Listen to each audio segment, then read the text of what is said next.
BRS ఎమ్మెల్యేలు శాసనసభ సమావేశాలకు ఆటోలో వచ్చి హల్చల్ చేశారు. ఆటో వాలాలకు న్యాయం చేయాలని కోరుతూ ప్లకార్డులు పట్టుకుని అసెంబ్లీ వద్ద ధర్నా చేశారు. రాష్ట్ర వ్యాప్తంగా ఉన్న ఆటో వాలాలకు న్యాయం చేయాలని, ఆత్మహత్య చేసుకున్న ఆటో వాలా కుటుంబాలకు 15 లక్షల ఎక్స్‌గ్రేషియా ప్రకటించాలని, రాష్ట్ర బడ్జెట్లో ఆటో వాలాలకు నిధులు కేటాయించాలని డిమాండ్ చేశారు.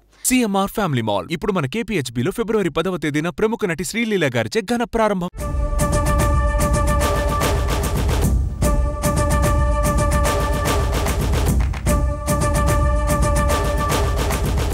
దీంతో అసెంబ్లీ గేటు ముందే బీఆర్ఎస్ ఎమ్మెల్యేలను పోలీసులు అడ్డుకున్నారు. పోలీసులతో కాసేపు వాగ్వాదం పెట్టుకున్న బీఆర్ఎస్ ఎమ్మెల్యేలు ఆటోలు దిగి అసెంబ్లీ లోపలికి వెళ్లారు. మల్లారెడ్డి ఆటోలో రావడం స్పెషల్ అట్రాక్షన్ గా మారింది.